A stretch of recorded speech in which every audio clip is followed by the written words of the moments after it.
And with that, welcome to Vagabond Nerds, where we remind you that 3 vagabond nerds go round the outside, round the outside, round the outside. What? Did you not see the name of the title of today's show? Oh, Genesis. Thank you for joining us, and I'm very, very sorry for Jason's already being Jason. So yes, my apologies, but welcome to the group. Thank you. Jeez, you could have warned me. I really didn't see the name of this show. Yeah. I rolled the dice on that one, and I feel like it came up aces. To be honest, I think it was Snake Eyes. Honestly, I don't think that was necessary. Oh, I did it for the reaction. What? Oh, see, this is what everyone y'all still don't get. Okay, the joke is not the joke. The joke is y'all. The joke is not the joke. The joke is seeing the audience's reaction to your joke. Jason is laughing at us, not with us. Yes. Now he is he enjoys watching. He gets enjoyment from watching other people suffering. Yes. So you're a sadist is really. Of course. Yeah. Okay. It's very much sadist. Oh, good to know. Good to know. Yeah. I thought we were all on board with that. Well, I mean, I think I'm understanding it now, and now that I'm understanding it, I don't know if I will climb aboard, but at least I know where it's tethered to the shore. So that's good. That's good to know. I understand that point now. Thank you very much. Well, now that we've got that out of the way, how you doing, Genesis? I'm okay. It's I wasn't expecting the rap. I've been more of since I'm adding the additional whiteness to the show because Ray's not here. It's been more of a System of a Down type of morning. So some chop suey, some toxicity, but there's a guy over in Russia that probably needs to listen to BYOB. Just saying. That's all. Yeah, you got to wake up, maybe put on a little makeup. Yeah. You wanted to. I mean. You wanted to. So, yeah, that's the kind of morning it's been for me with my Red Bull. Yeah, I got you. Running around the living room screaming. So. Yeah. But sometimes you got to. Yeah. Anyway, I got nothing. Oh, I should probably put up I just realized I didn't put up the banners. Yeah, you do have something. You should actually introduce us since we've been sitting here lamenting about your rap earlier. So first of all, it's not really a rap; it's a gag. Secondly, no. Everyone who watches us knows who the hell we are at this point. We have 2 people who watch us. That's it.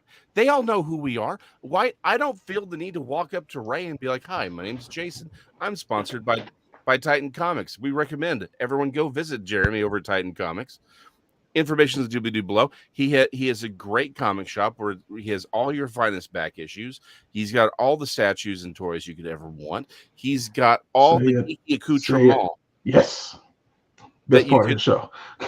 Exactly. I have a way of working these things in. Trust in the gag. But again, the doobly-doos below. Go spend money with the guy. He's great. He's got great stuff, which reminds me, I need to see if he's got so Steve Ditko, they've collected his Mr. A stories posthumously, and that finally came out. So at least volume 1's come out. I need to see if he's got that on hand because I need to get one. I was perusing through some comic book lore and old stuff that crossovers and all this other kinds of crap. And I came across somebody I completely forgotten about was X. Yeah. With the big red X across the one eye, and he had I don't know how I think I was looking through some of the Wolverine, things or something somewhere because I believe him and Wolverine had or maybe it was him and Batman. I don't remember. I think it was Batman, yeah. It was Batman probably, but I was going across that and I was like, oh shit, I forgot about that guy. I remember it was a very niche character. Like I don't think he took off as far as like popularity. But I do remember being very interested in him at the time, but I couldn't find the comic books because they just didn't seem to be anywhere. Yeah. So I think I remember last time I was in Titan. Apologies, Jeremy. I will be coming by at some point. I had my manservant Ray picking up my Ronin books for me while he was in town. But I need to go back because I think he has like a compendium, one of the collections of X. He does in there. Yeah, it's one of the hardbacks. Like, geez, what do I have? Yeah, similar to this. Yeah. So, yeah. Which again, thank you, Jeremy. This thing is awesome. I think that character for me is Joseph. Y'all familiar with Joseph? Mm-mm. Which one? From where? Joseph. So it's do you remember the Magneto series, the Magneto? Oh, comic? yeah, the clone. Yeah, so it's just like I got Magneto, I think 1 through 4. I don't remember how many comic books there were, but every time I look at it, I was like, oh yeah, I forgot I had these Magneto comics. And then I look at it and I'm like, who is this guy on the front? And then I remember, oh, it's Joseph. Huh. Like, who is this guy with the long white hair and the yellow and blue, X-Men leotard on? It's like, oh, it's just a good guy, Magneto. Yeah, it was. Yeah, that was he was a clone, but he wasn't. It was sort of like they did a Riker transporter thing, if I recall, for him. Yeah. All right. I remember this guy. I remember the images of him on the comic books. I don't think I ever read anything with him in it before. I was kind of out of reading comic books at that point. But yeah. That was sort of that. Yeah, you got a little, you got weird. It got weird even for comics for a while there. It got weird. Yeah, he got. Well, again, it's getting weird again. But yeah, it's one of those Marvel. All comics where it gets a little weirder than it needs to be sometimes. But that's a good point about X, right? Like he's one of those dark horse characters that it was a really, really solid book, right? Mm-hmm. But everyone sort of like Ghost, but everyone sort of forgets about it, right? Triple X. Now I know everyone's like, oh, the movie. No, not. I don't think they're related at all. But like that comic, really, really, really, really solid. But yeah, there's a lot of stuff like that out there where it's like there were these really good indie. We're kind of in the golden age of indie again. Like Dark Horse had this run where you had all these really good, solid indie books, and they were just amazing. But they kind of like get swept away. Sort of like what Antarctic is doing now. You've got these really solid, good indie books running around, and yeah. I mean, again, that's the beauty of the trade paperbacks and the collected editions is we can go back and read these things in their entirety and just, enjoy the goodness of a creator-owned product that's telling a very specific story. Something else I'm glad that you brought up, X, that sort of clicks. Grendel. Oh, yeah. And they were Netflix was supposed to be adapting that, and they just announced that they can't. Yeah, but they just announced that they canceled it. So, oh man, that's a storyline that I think it could use. Actually, I think HBO would probably do a better job of Grendel than Netflix would. I agree. I think, but that's a great, because he's an art thief. I mean, he's this super. So, he's a dude who goes out and steals shit. I mean, it's like it would be. Yeah. I think that would be a very fun series to watch. Maybe 2 seasons and then cut it. I think that would be 12 episodes, 2 seasons, 24 total, and just do the first season is build up to end storyline cliffhanger, second season resolve, and call it a day. Just call it a day. I think that would be a great one shot. So Sean, that brings up something that I always wanted to ask you. I sit back. I'm one of the 2 people who watch the show. Yeah. Yeah, exactly. Which also our means audience has been cut in half. Yeah. 50% reduction when I come on the show. Yeah. Jeez. Right. Right. So let's just say they did your show 1-2 seasons, just like you said, 12 episodes a season. And what if they did a 3rd season that like sucked and you hated it and it should have stopped at season 2? What is the harm overall of these things continuing, and why do you hate it so much? It's like because in my thought process is like you don't have to watch it, and the original still exists. Yeah. So it's just like there's just something extra floating around out there, whether if it's any good or not, whatever. But I was just wondering like why you get so angry at those things, or why you're so passionate about them stopping it at a certain point. instead of just letting it continues until it dies.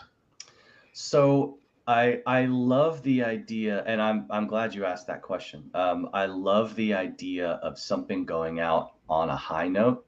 Okay. And I don't begrudge anybody enjoying more seasons of it past, because like I think Stranger Things, I've said it before, I think would have been great as just a one season and done. Season 2 was good too. Season 3 is a little Season 4 got better. Waiting to see what happens in this next half. But it's that emotional roller coaster that I don't like seeing. I don't like seeing something that I enjoyed highly lose its luster. But it's a personal thing. It's a personal. That's what I was going to ask. Yeah, it's just a personal thing. So for me, and we talked about this a little bit before, when I hate on DC Comics or Detective Comic movies, it's because I'm actually rooting for them. Yeah. Like I remember the time when you would get picked on. When you got picked on for reading comic books.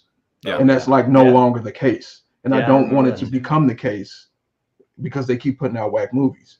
So it's just like I want y'all to do better. Like that for me, that's what it is for me. If it were ever a time where I would just be like, let's something die, it's because like you're ruining the overall genre of sci-fi and nerdism, right? Yeah.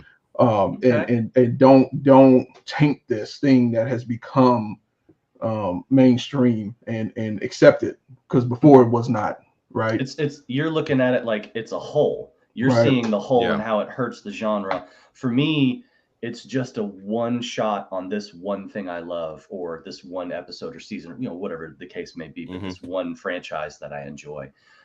It's the same reason that I am forever in love with Firefly, with Nathan Fillion and that old series, because it had one season. Fox canceled it prematurely. The fans came up and said you should do a movie.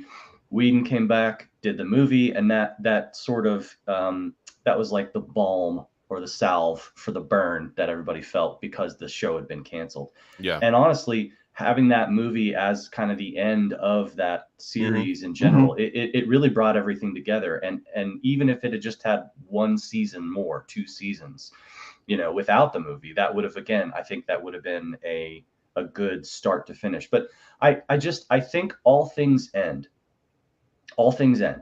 And if you can come up with a good ending, if you've done such a good job with your ending, which is rare nowadays because people do just bleed things out for years and years and years.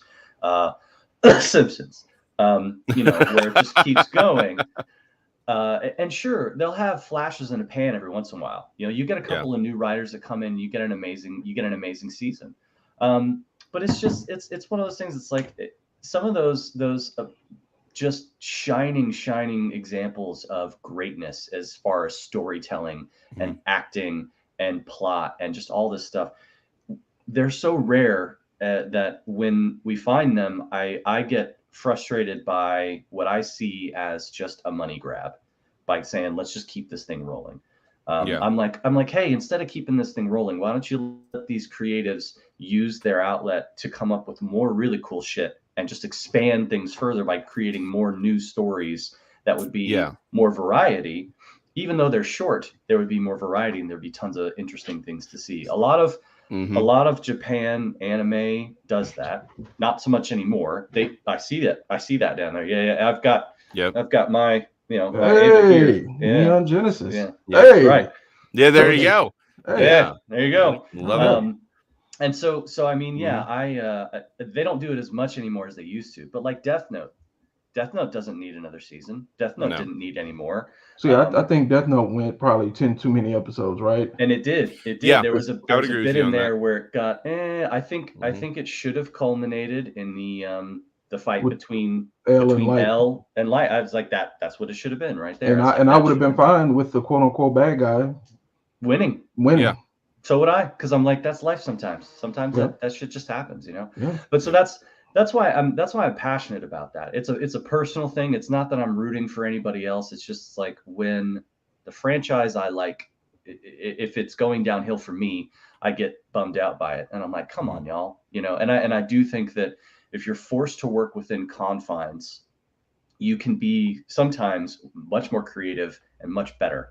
And if your confine is, here's your 24 episodes total, and you get to do it across 2 seasons, tell the best story you can.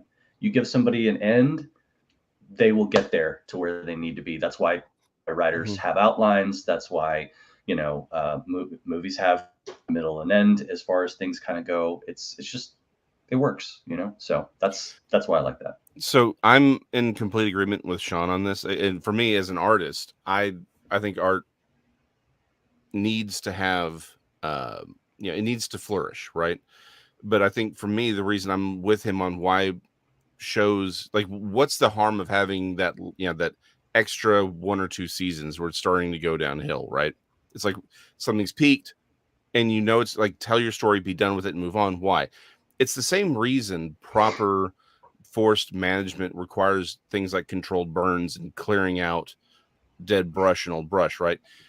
When you do that, or if you're digging on an archaeologist site, you want to make sure you structurally sound with all your archaeology experience, right? Yeah. You make certain that the walls don't collapse in, so you can keep everything in grid. But when you're, again, proper forestry management, what you want to do is you want to clear out all the underbrush, because things need to live, right? And when you do that, you create a much better ecosystem. You get better plants, you get flowering plants, which brings in insects, which brings in other life, right? And you have a much more vibrant ecological system.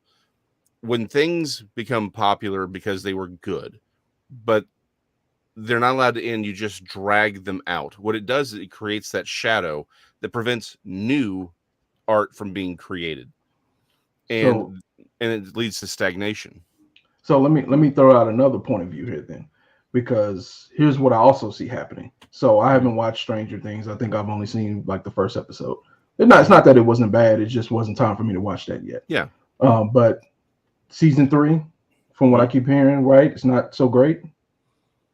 Right? I never watched that was my experience. Yeah. Okay. So let me ask Sean. Let me ask you this: what is another recent TV show that's out that just was like garbage, and like you just stopped watching it and it wasn't good and you just didn't like it? So it's funny. I would like to answer Resident Evil. Okay. But the problem with me answering that question is I actually watched it all the way to the end because I forced myself to. Sure.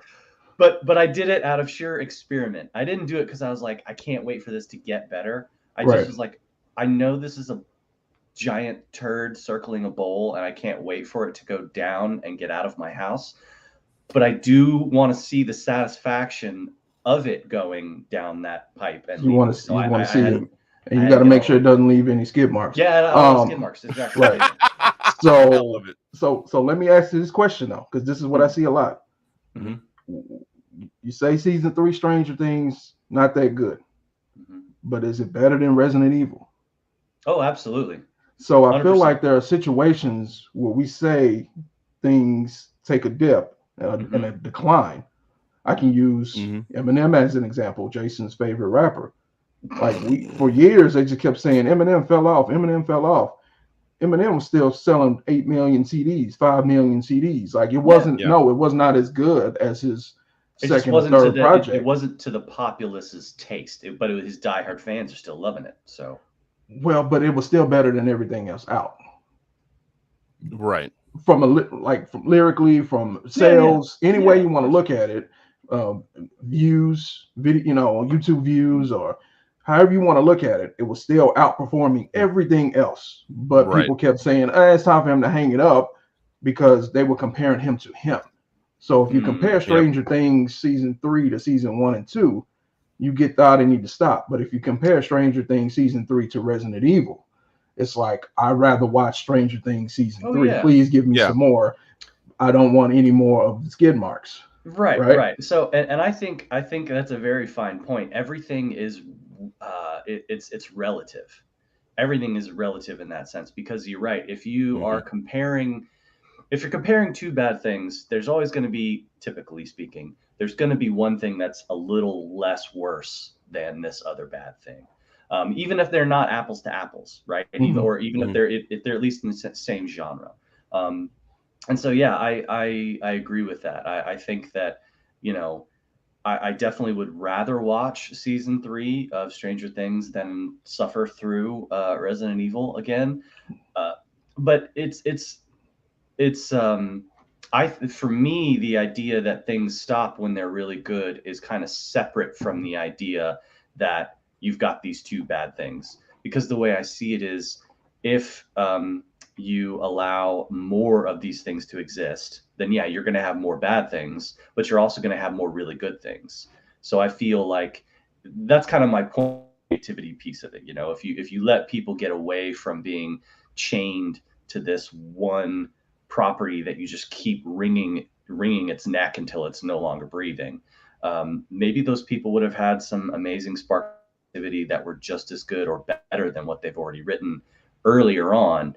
But now, because they've gone down this path for so long, they don't have that anymore. Maybe they've passed that point. So I like the idea of letting people do more things than just the one, and having more variety of really good shows. But that's a I don't think we're back to that yet. I think we might be circling around at some point, because when we were younger, that's how it was. What I say that, right? When I was younger, I remember all these crazy TV shows that were like one season and done because they sucked, right? Or they caught on and stayed around for a few seasons and then they would leave. But nowadays, once we get one really good thing, we never want to let it go. And we just want to watch it and consume it over and over and over for as long as we possibly can until it's done. And it's like, that's kind of what bugs me. I think we, you get more enjoyment out of life with a variety. So the more things you get to watch and consume, and the more ideas you get to enjoy, and the different perspectives from all these different stories you get to experience, with new characters and new people coming and going in your life, I think that's variety. I think variety helps to breed creativity in life. Well, I mean, they're doing it with Star Trek, right? And obviously they're doing it with Marvel, right? Doing it with Detective Comics to a certain degree. So, I mean, there are companies out there that are doing this, giving you the variety. It's not just one show. Because, see, back in the day, they would have just put all of their eggs in the Star Trek Discovery basket, right? And that would have been it, right? It would have been just Discovery as this main show that's on, and they wouldn't even thought of anything else. But they got like 4 spinoffs coming from Discovery. Oh, and Strange New World is, I have to say, brilliant. Actually, that's the thing. That was the one thing I watched over the last month was Strange New Worlds, because it's done. I'm like, okay, cool. Let me watch the 10 episodes they did. That's a freaking solid Star Trek. Like that's like the third. I haven't even seen the 4th season of Discovery, but like season 3, whichever season they first go to the future, that felt more like Star Trek than the other seasons. But this felt like Star Trek because there are overarching themes, yes, but it's an episodic feel. Well, and I think they did that on purpose, because there was there's too many people complaining that. I mean, generally speaking, Star Trek is like filler episodes. Like you can get through all the main points in Next Generation with like 8 to 10 episodes. Like all the rest is like they're meaningless shows. They're individual stories told in that one point. It's just like, and that's it. Yeah. But I think, and then with Discovery, they went with this, continuous storyline. There's not a bunch of fillers. And people say, well, we want our fillers. So they gave us Strange New Worlds. Like, you can have your fillers. Yeah, that was the interesting thing for me, was I did hear that exact perspective, was that it was strange to see a Star Trek told in such a linear fashion, instead of having all these little tiny adventures that people have per episode. And they were like, no, we're going on this one. It had never been told this way before, besides these movies, where you go see a Star Trek movie that's got a straight through plot for, 2 hours or whatever. And then otherwise, it's all these little bits where it's these tiny adventures that crop up, and you get new characters and little small storylines, and then big storylines, and then a whole overarching. And it was like, people were disappointed that it wasn't the same. It wasn't the same formula that they got all the time. So We have a question from the gallery. His name is Sean Walker. Sean Walker. Yeah. Sean S. Walker. Yeah. No, I don't. No, I don't think that's for me. But yes, fair enough. Apparently you've been claimed now, Sean. There you go. Oh. Look at him. He's about as red as his background. Yep. Yeah. No, it's the other one. It's the other one. All right. So, Jason. Oh. Yeah, she means me. Oh, okay. The other one. Yeah. No. Well, you know, I mean, I bring the sexiness. It's what I do. Don't do that while he's drinking. He spit something all on his camera. We don't want a spit take. We don't need spit takes. Yeah. Sure we do. Spit takes. She's still no. No, the other one. Okay, actually, that kind of goes back to something that Marcus has actually talked about, like why one of the reasons he didn't like Prey. It was that he felt like it was outside of the genre a little bit of what's sort of like the traditional Predator thing. I do think once you're there are certain stories fit within a certain realm, and it's like particularly if it's a pre-existing. Like here's the thing: if Discovery had been not Star Trek, if they just called it Discovery, right? And it doesn't have the Star Trek baggage, I don't think you get those complaints, right? Probably not. It's the same reason people hate this. Well, that you get a lot of vitriol from people with the Star Wars universe, from them, having like, oh, these new Star Wars trilogy movies aren't my Star Wars movies, right? I don't agree with anything y'all did here, blah blah blah. It's a similar type of distaste, I think. Let's also be honest about what is going on with Discovery. When people don't like it fundamentally for like a specific maybe political type reason, they will find any reason to dump on the show. To dump on it, they absolutely will. Like Discovery is like freaking awesome. Like I've it is probably now my favorite Star Trek show ever made. Like that used to be Deep Space Nine. I think just with the graphics and those 90s Star Treks, definitely the 80s and the ones before that, they just can't compare with the graphics. I mean, you have a sci-fi show, the graphics are going to be one thing that people talk about and notice and why they tune in. And just not that Strange New Worlds has bad graphics, it's the same, but the detail and the storytelling and the character development with Discovery and the realism. And I guess the more rated R aspect of what's going on Discovery, it's like I was like, okay, yeah, I'm in. I'm all the way in on this. It's more mature and it doesn't pull the punches, and so it's more relatable, understandable. If I were to think of what would Star Trek look like in 2022. Like it would be Discovery. It would be Discovery. As opposed to Strange New Worlds, like it looks nice, but it's dated in certain aspects as far as like just some of the interactions between the characters, some of the realism, and like I said, the storytelling is just like I said, it's good. I like it. Everybody should go check out Strange New Worlds. Don't get me wrong, but to me, Discovery is that show. Are these all on Paramount? These are on Paramount. They're on Paramount. Yeah. Was it Paramount Plus or whatever? That's one of the ones we don't have. It's hard to keep up with all this shit, man. Like everything is on all these little bits, and I know the silly thing is, this is in a way, it's a version of what I'm going to go off on this tangent. It's a version of what a lot of us were asking for as far as like, get me away from cable and don't make me have to pay for all these other stupid shows I'm never going to watch. Yep. Just because I want to watch and pay for exactly what I want to watch. The thing about that is, though, instead of taking the route that I think people conceptually wanted here, which was to say, okay, let me do a pick and choose. I want these channels. I want to pay for these channels. This is my service, and have it all boxed in one. They were like, okay, well, here's Paramount. Here's HBO. Here's Disney. Here's they gave you all those things that you wanted, but they still kept them siloed in their individual things. So now you have to go pay for each different service, and you have to keep track of which show is on what service. And it's like, it's more distracting than it would be if they had just got their shit together and do it all on one, that you can pay for one and everything is grouped. But with that being said, I still think there is a market for cable TV because they can do it try to do a la carte kind of thing. And they should. That's what I think they should do. I honestly think cable TV needs to restructure their shit and be like, hey, listen, this is an a la carte system. When that happens, there's a ton of shows we know we're going to lose.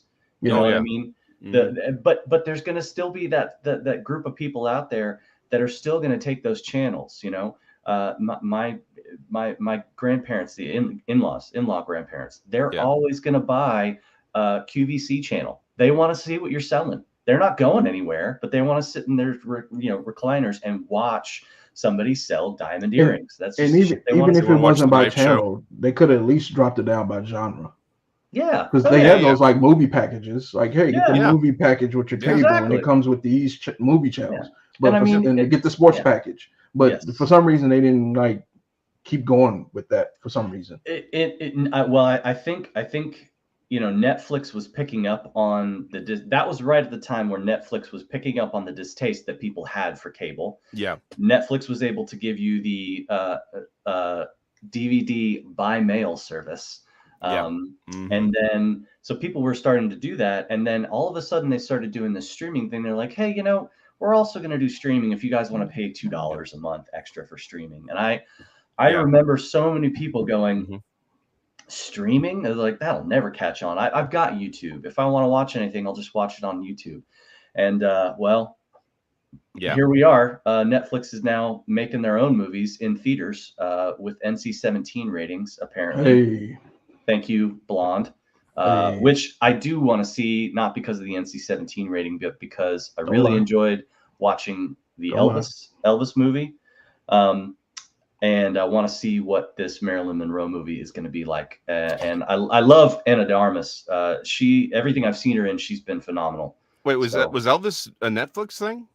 No. It's on HBO Max right now, but it wasn't. No, that was just its own. That was its own thing. I didn't. Sorry, the way I said that almost sounded like they put them together. That's not what I meant. Yeah, I was like, I don't. Yeah. I was like, I didn't think that was a. Yeah. Okay. Cool. I'm back. I'm back. I see what you're doing. I was putting together the period piece of Elvis and the period piece of Blonde coming together. Those two. See, I appreciate the callback, sir.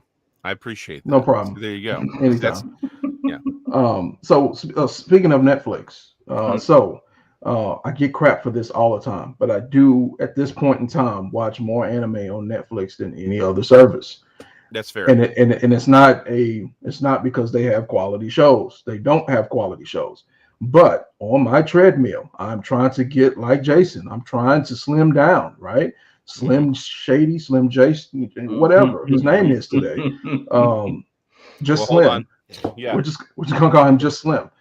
On my treadmill, that is the streaming service that doesn't buffer. Oh yeah. No, with my Fire Stick, right? I have a Fire Stick connected to it, and I try to watch the Funimation. I try to watch whatever buffer. So Netflix works. Okay. So they're using the right servers. They're on that AWS or whatever it is. And whatever it is on the commercials, right? Yeah. Tekken Bloodline is what I've checked out recently. Okay. I feel like it's a Netflix. They advertise Netflix almost Slim JD. Wow. I think okay. Again, you got to warn us before you do these things. You did this, Genesis. This is your. Yep. This is. I said let's just call him Slim. I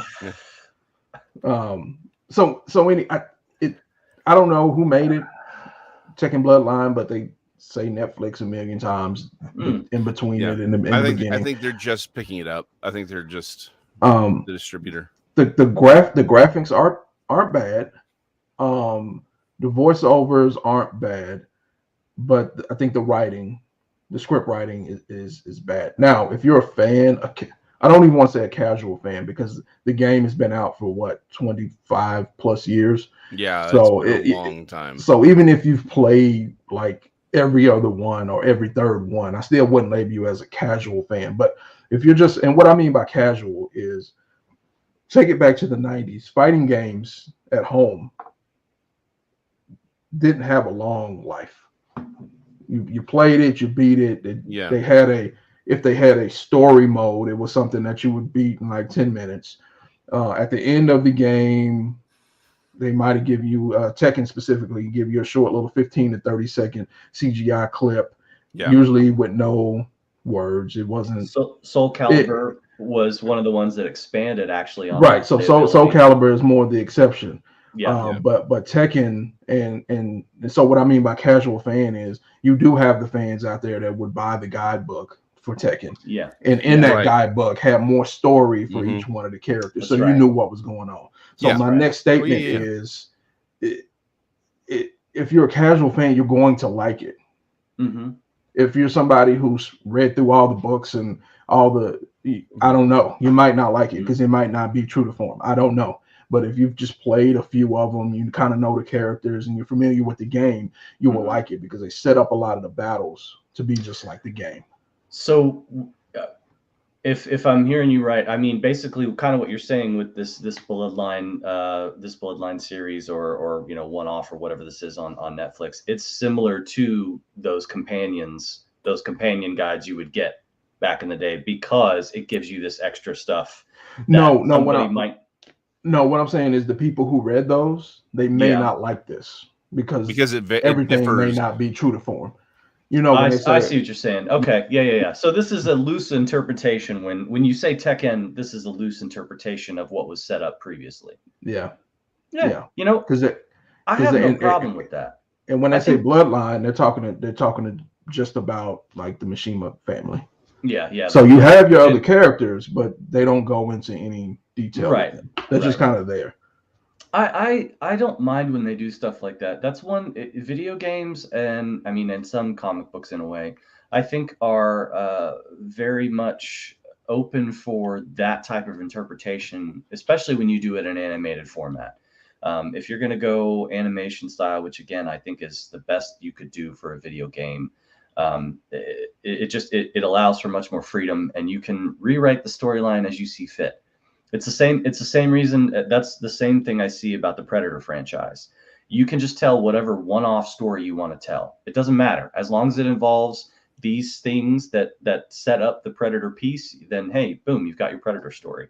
And I feel the same way like Street Fighter and Tekken and fighting games specifically lend themselves to that because you can tell a lot of really awesome stories and change a little bit of the background every now and then. I mean, how many times have we heard all the different random little nuances of storytelling for Street Fighter? Like there's been so many different changes to everything, even in the games as the games have gone on, like it's everywhere. So people's ages change and all kind of stuff. Yeah. And they're, and who they came up with as far as like training and growing, like, cause it was Ken and Ryu were at the beginning, they were like complete opposite. It's like, well, this was Ken, this is Ryu. And then it was like, oh no, Ken and Ryu were buddies in the movie. And it's like, oh, that's a good idea. Let's keep them buddies throughout. And then, so it's just, everything has changed. And I think, I don't know if somebody says if someone says they dislike the movie specifically because it doesn't follow the established, what would you call that? Lore, I guess. Lore. Yeah.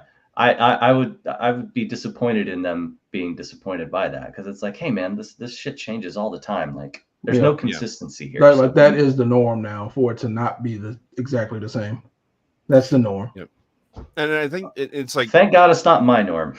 I it's such a shame that people you close yourself off to so much variety when you get pigeonholed into that one perspective. And it's like you already have that. If you wanted to relive that story, you can just go get it wherever you got it from again. Watch it again. Go watch it again. Yeah, go play it again. Do whatever you want to do, but let the new stuff come up. But I do think this is sort of an issue with the entire idea of franchises, where it's like, hi, we're going to take this property that you know and love, and this goes back to sort of the earlier questions, like, but then we're going to just milk it dry instead of saying, hey, why don't we create something new, even if it's in the same genre? Let's create something new and create new characters with new stories, and let's revive it. I think there's value to having a franchise, obviously, but it is limiting, and part of it is the reaction to the audience. The other part of it is you're just limiting the possibilities. To Sean's earlier point, maybe if you weren't doing Simpsons season 278, you could have come up with the McDougalls, right? And it's the same basic idea, but they're different characters with different ideas, different interactions, and that would be better, right? Instead of Tekken, maybe or Street Fighter, maybe you have Alleyway Fighter, or something slim pickings, y'all. Yeah, Jason, that's already being done in China. I know. They already do that. They already do that. Yeah, I mean, that's true, and that's no secret.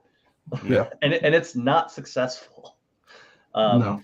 I've watched Transmorphers. I've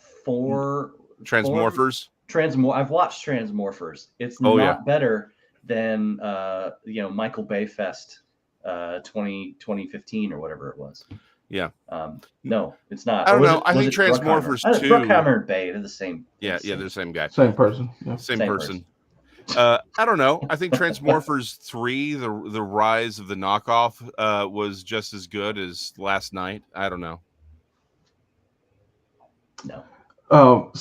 In conclusion, if you like the game Tekken, then you probably like this. More specifically, if you're a fan of Jin Kazama, because everything is really based around him and his extended family. So if you like Jin, then you will probably like this anime.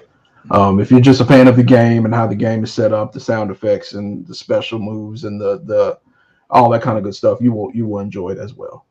Is it a great anime? No. Overall, I'll probably give it like a 7. So, did you 7's watch? Better than a lot of others that I've seen on Netflix. So. Sure. It's it's probably one of the better ones on Netflix, and I don't mean the stuff that they just license, right? The stuff that actually has their name on it. Is probably one of the better ones. That's good. No, that's fair. Did you, out of curiosity, have you watched Vinland Saga? I haven't yet. It's worth the watch. It's good. It popped up in one of my feeds. Like I keep getting these, top 10 animes or whatever to watch in stuff, and that was actually on the latest one. Was they said, and it was like top 10 to see that you may not have watched or that you may not be interested in, and it apparently did have. I think it was like number 7 out of the list or something like that. So. Yeah, it's good. It's a solid. And to Sean's point, it has a beginning, a middle, and an end. So I recently watched because I up Hulu in my collection of streaming services that I am slowly building over the course of these years. And I watched. It's not my empire. I'm paying somebody else for it. I watched Psychopaths, which was a very. I didn't think it was going to be as deep as it was. But they went into some very deep psychology on that one, and I was more than pleasantly surprised by that. I like that kind of inner turmoil, conscience sort of, good or bad. I mean, what's good, what's bad. Look at your shirt. Look at your shirt you got on. I know exactly. So I didn't realize it was going to be that psychological. I mean, hell, psycho's in the name of the damn thing, but I didn't think it was going to go that far. Yeah. Because you never know. I mean, animes name themselves weird shit all the time, and it has nothing to do with the story. You're just like, oh, they, a butterfly, Glory B7. You're like, okay, cool. When now they got these weird animes out, and not weird because they're bad, but then the titles are this long, and it tells you very specifically what it is, what the anime is about. Yes. The title has like 10 words in it. Yeah. Well, my favorite one is it wrong to pick up girls in a dungeon? Mm-hmm. Yep. Okay. And by the way, I hate how much I enjoy that show. Like it's a trash show, but I love it. I really do. We all have a spot in our heart for our own Jerry Springer shows that we like to watch. Yeah. We all, I mean, that's, you like Maury, you like Springer. That's, you got to have a bit of a trashy show in your life every once in a while. Just don't let it corrupt you. So speaking of trash show, I'm also watching Bastard.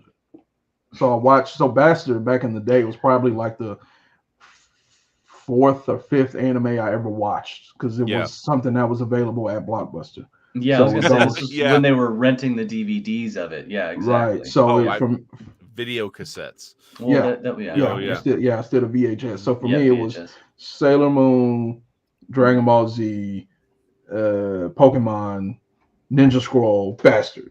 Like that was my right. Yeah.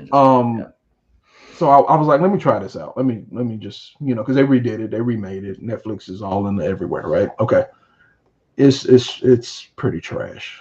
Like it is. I mean, the guy is like literally he's literally like sexually assaulting or sexually harassing women every 5 minutes of the show. And all the women have like either no clothes or just half naked, and he's just grabbing them, groping them, and of course he has all the great powers. That's not the original story. I mean, from what I never saw it, but that's not the original story, if I'm not mistaken. I don't know if that was the original story, but those elements to a certain degree were in the original Bastard, but not to this extent, right? This is the extent that he's described. This whole thing just is like way over the top. It's like dialed up to 11. It's they gave it they gave it the oh god, what was the name of that movie band? Anyways, always go to 11. They gave it that treatment and they dialed it all the way up. So that's okay. That's a shame. Yeah. Well, I'm glad I've never watched it. Yeah, my how is it wrong to pick up girls in a dungeon is not that like it's not it's mine. That's more of a comedy. Yeah, it's a comedy. That's a silly comic. Yeah, it's a silly comic. It is as generic a fantasy anime as you're ever going to find. Like that's what I mean by trash. Is it's not inventive at all, but for some reason it's just endearing. But yeah, I have noticed like the same thing with Devilman, right? Like it's not like those elements weren't there, but it's like this version they just like let's see how it's like let's crank this as far up as we can go. Yeah, and there's a certain point where it's like, okay, can this doesn't replace good writing? Like you realize that, right? No. So if anybody out there ever wanted to get the full definition of what toxic masculinity is, go watch Bastard. Go watch Bastard. And just everything that comes to mind when you watch it, as far as like how horrible like men can be, like that's what that is. And it's just but. Again, there's only certain things that work on my treadmill, so I just I'm almost done with it, and it's just like, oh, this is bad. This is my treadmill trash.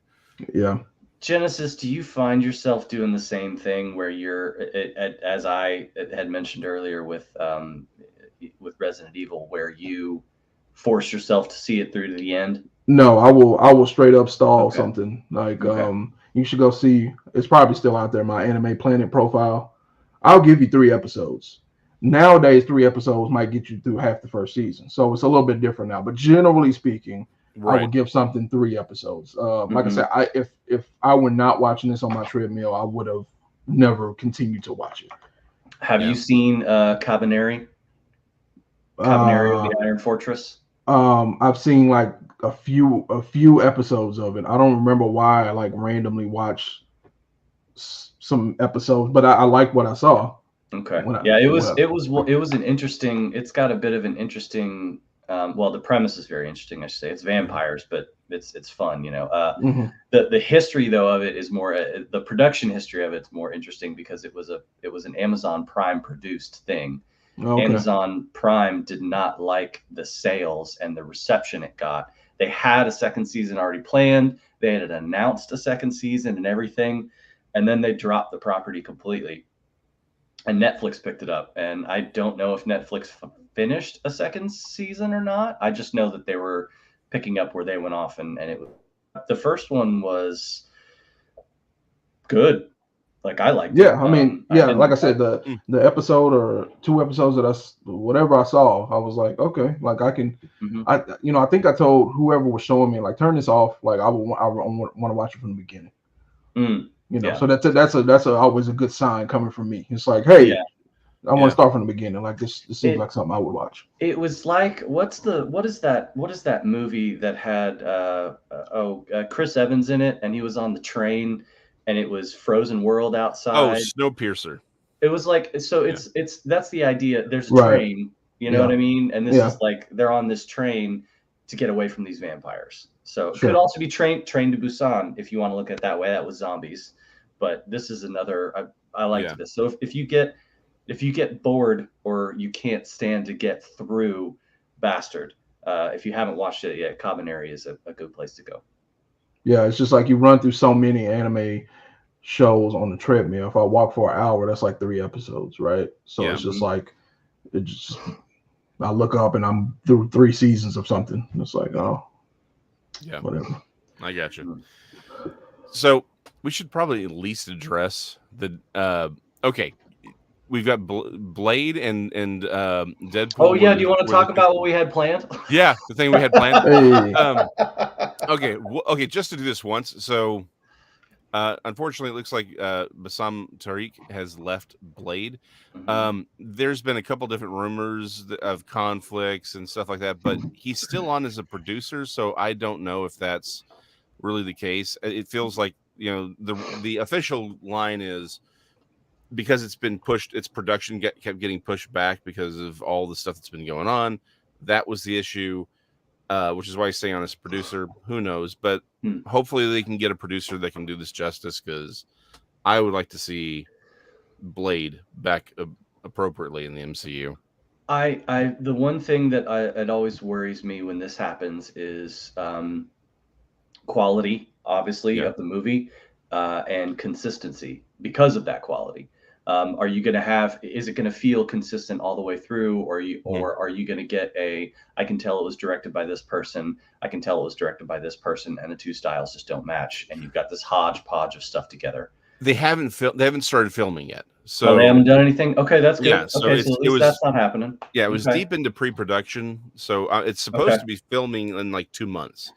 So that I didn't realize that hadn't started yet.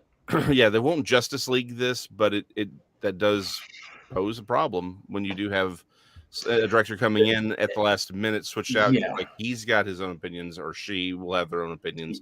Yeah. And so, yeah. So we'll just have to wait and see. Again, I'd really like to see them do a good Blade. Yeah, I as far as a Blade movie, like, I don't want to say I don't care, but I'm not really invested yet. Like, you're gonna have to resell me on if you're gonna make multiple Blades. My main concern with this movie is just making sure they get the character right. Yeah. Because you know he's going to be in other things. Right? I don't want you to be a certain way in this movie and then they throw you in this other movie and like you act completely different. Yeah. Yeah. That's the only thing I don't want. So just get the character right. If the movie is bad because of whatever, then whatever. But no, I agree. Yeah, I'm right there. Make sure you get the character right. Yep. Yeah, I'm excited.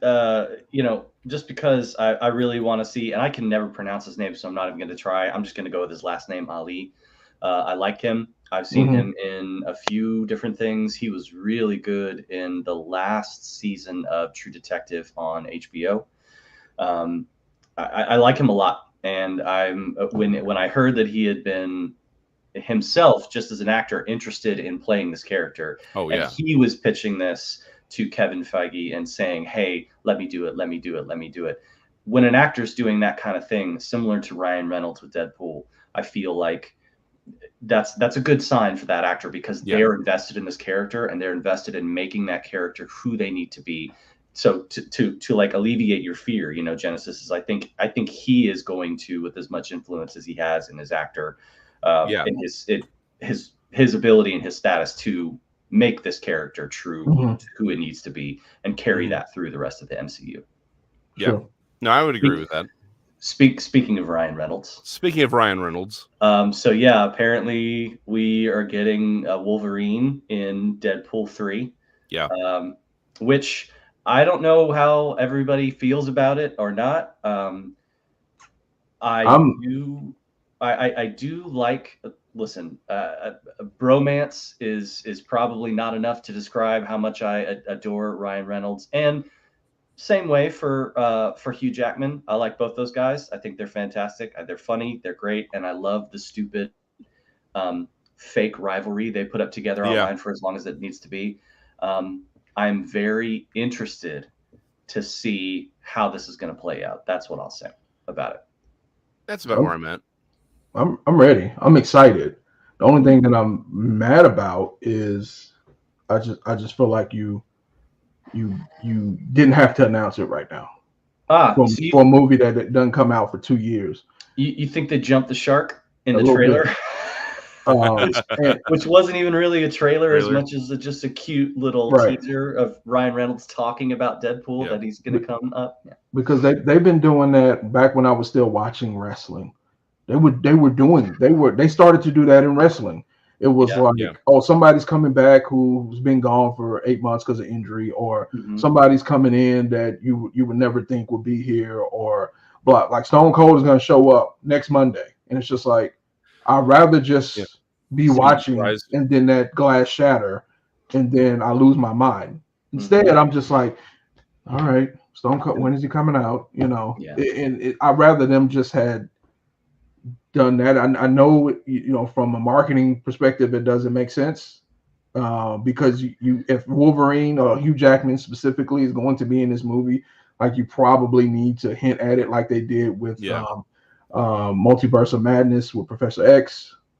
Yeah, but you didn't necessarily even have to say that it was Hugh Jackman. You could have just put the clause in there. That's across. Exactly. You didn't have to say it was Hugh. So I don't think you need Hugh to sell this movie. Look at what was it? No Way Home, with Spider-Man. Yeah. I mean, everybody's like, is Garfield in it? Is Tobey Maguire. Maguire, thank you. I was like, are they going to be in it? Are they going to be in it? And everybody's like, no, they're not doing that. And people were like, no, they're not doing it. And they never showed any of that in the previews. And in the movie, you get it. Like, you see it. Well, it was opposite for me. I heard they were going to be in it. I was not expecting. Yeah, I was not expecting like the Daredevil stuff. No, but there's another good point. Right. Like that. Yeah. No one had to show you that. It was just a fun little Easter egg for the rest of these folks who love this entire franchise. Yeah. But I agree with you. There is a certain marketing.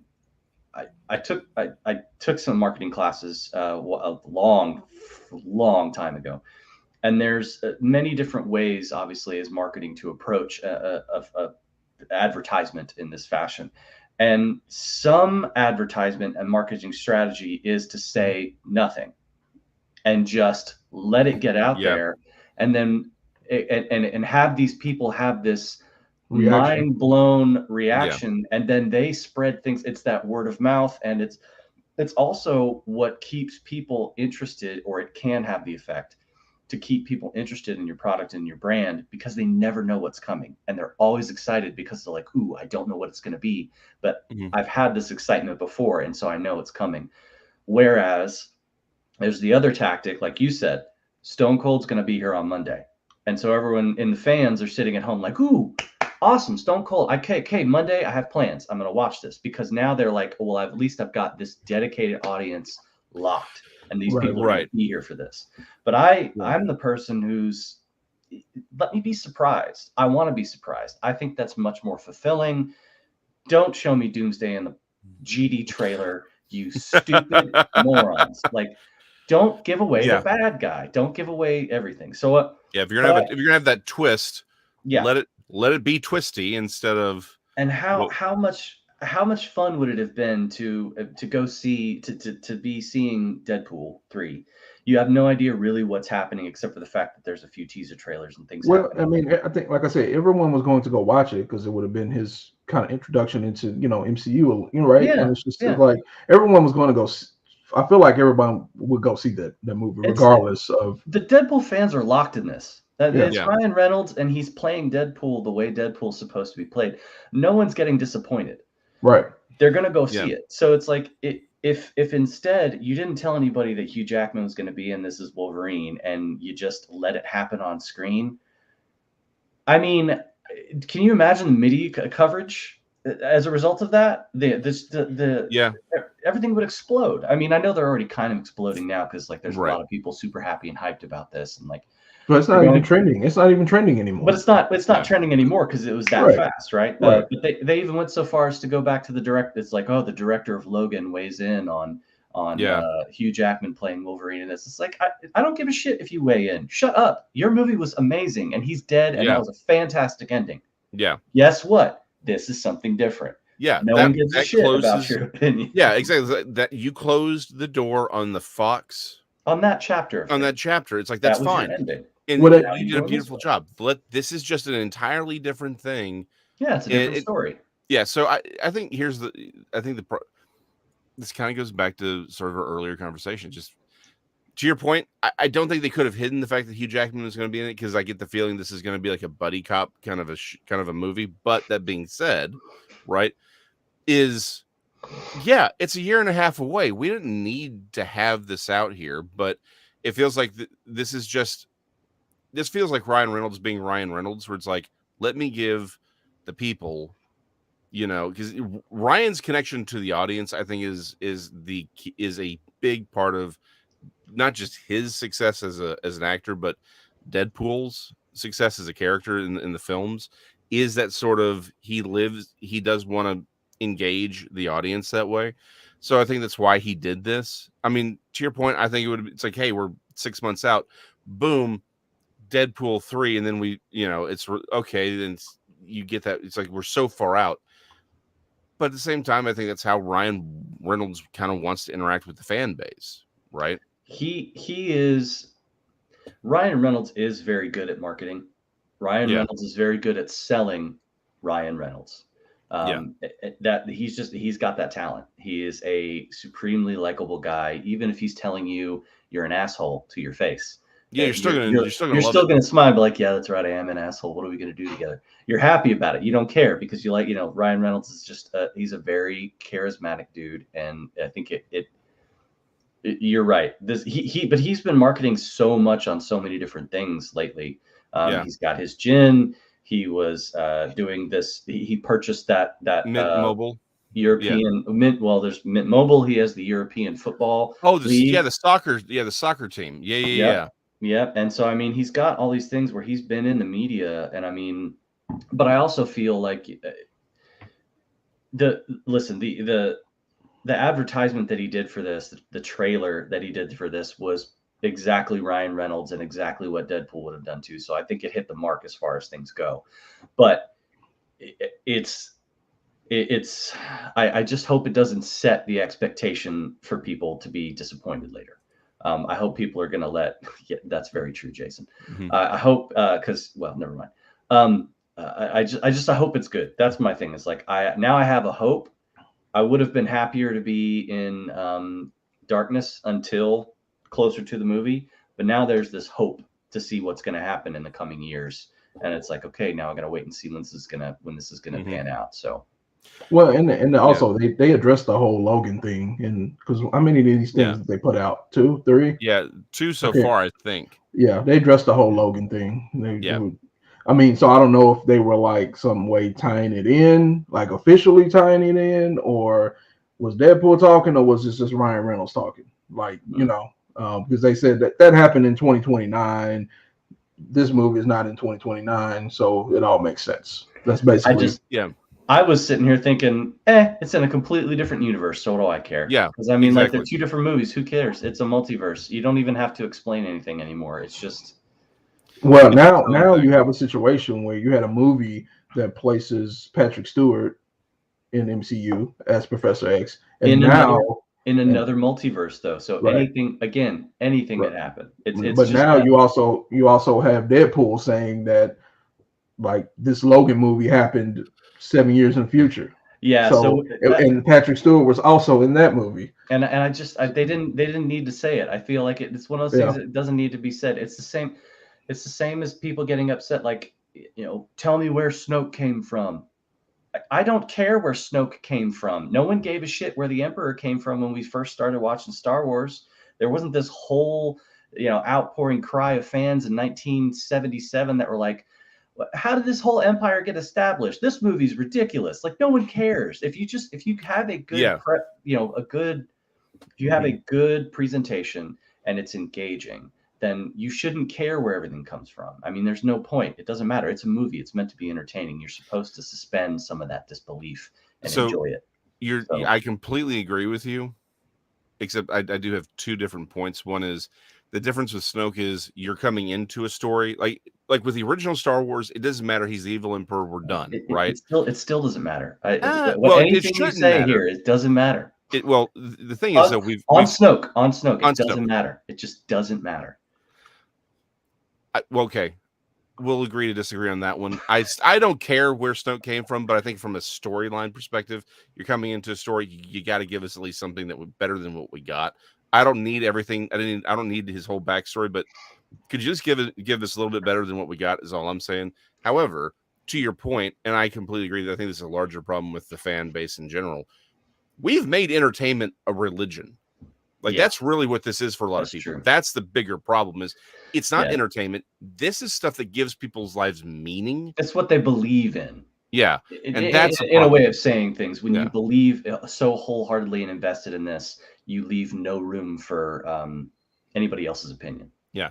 It stops being art. And that's the problem is art is supposed to be art.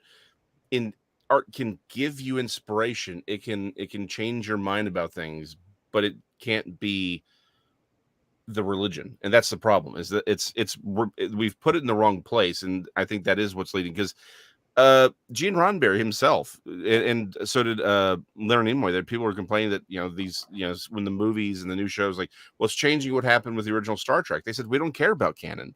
It's fake. It doesn't matter. Just enjoy the movie, enjoy the show. Right. Mm-hmm. And we have absolutely catapulted into that realm where you can't enjoy it because you don't see it for what it is, which is it's art. Do you like it or not? Mm-hmm. Right. Move on. Like, I'm sorry, there's the real world out there. You should probably go enjoy it a little bit. But the only thing I will say to that is the story is so important in movies in general, especially if it's a series of movies. Like, at any given time, you can just say, "Oh, the story just doesn't matter." It's like to me, it's just like, it kind of has to matter, like to some degree at some point.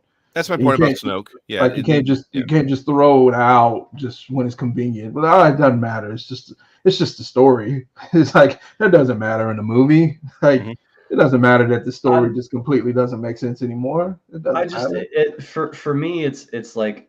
The story is not necessarily always about where the bad guy came from. The bad guy's there because he's the bad guy, right? And especially when it's the Empire, the simple semblance of things for me is it's just like, I get it. It's the Empire. He's some right wing or left wing or whatever wing fanatical person as far BYOB. As far as his own Snoke being like, no, I'm for the Empire. I'm a Sith. It's fine. Like Sith are always cloaked in darkness, so I don't expect an explanation for where the Sith came from. I know that they're out there. I know that they're lurking in the shadows, and I know that they're all just waiting to rise to come to power. Yeah, because they live in darkness. They stay in the shadows. They're not supposed to be advertising where they came from or advertising who they're coming from or who their lineage is. So that's why it's like Snoke. He's a Sith. Who gives a shit? I'm here from a text message from not Ryan Reynolds. So that's how I got here. If you're just wondering, if you want the story to be complete. Yeah. I got an email. That's how I got an email. That's how this Sith Lord. And I had to email him twice because apparently I got the wrong email because I used the other one, and I had to use the Vagabond Nerds email. So there you go. That's how we got here. So is it Genesis? Is it Sith.org or was it Sith.com? It's .org. It's .org. Oh, so see, that's the problem. See, I thought it was .net. It's nonprofit. Yeah, but there he goes. Yeah, it's non-profit Sith. Yeah. Oh yeah.